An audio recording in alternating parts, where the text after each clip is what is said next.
Welcome to The Alternative Investor. During his maiden budget speech, Finance Minister Enoch Godongwana announced a provisional 17.5 billion rand injection for the Medium-Term Expenditure Framework for infrastructure, catalytic projects aimed at upgrading roads, bridges, water, transport and school infrastructure, as well as hospitals and clinics. For some time, government has had its eye on the long-term savings industry, which includes life officers and retirement funds as a potential funding partner for its infrastructure program.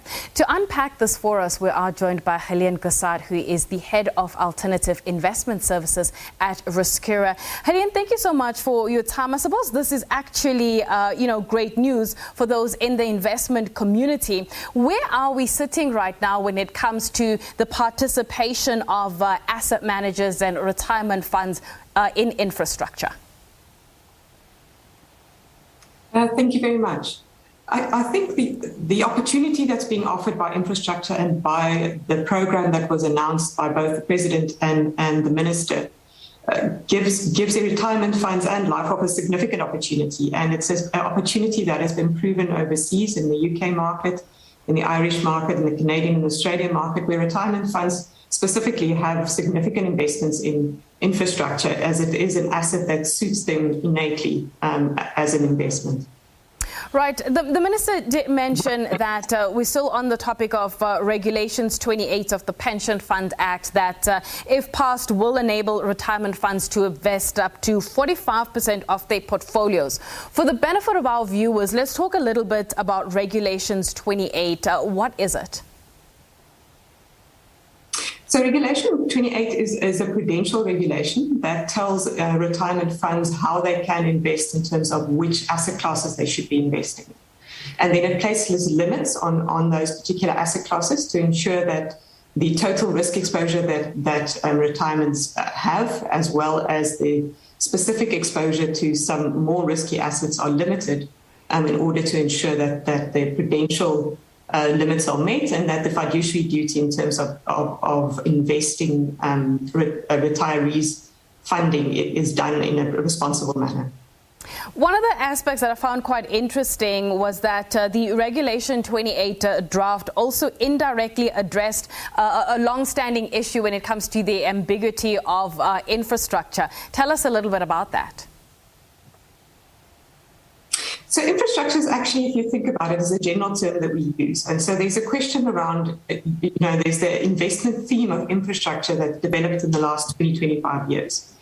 And so what has happened is it's been a very loose term. And so people would say they invested in infrastructure, and slowly but surely the infrastructure managers also have built a base of investment on this idea that you are investing in infrastructure, and that infrastructure is something separate from other asset classes and that you directly invest into that.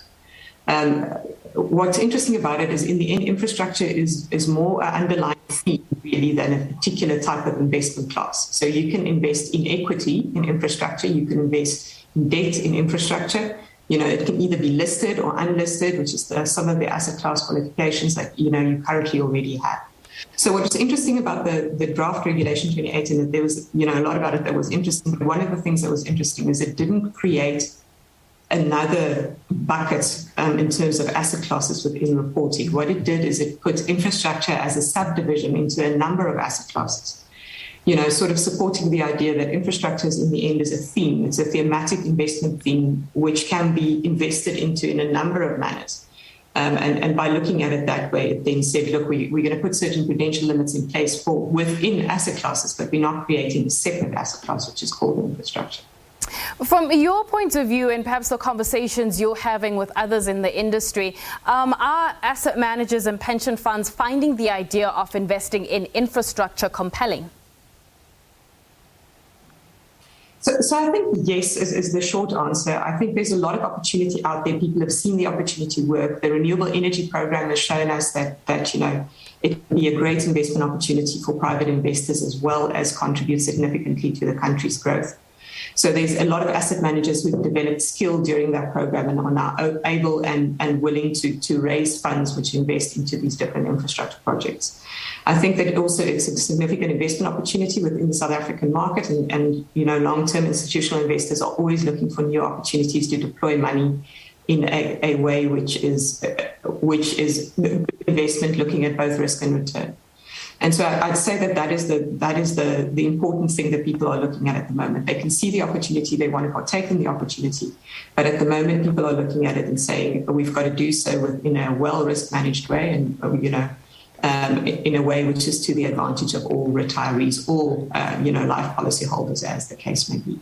And so that really is I think where the industry is there's significant interest, there's excitement. There is, they can see the opportunity, but it's about doing it the right way. Heleen, thank you so much for your time and explaining all of those aspects to us. That is Heleen Goussard, who is the head of Alternative Investment Services at RisCura.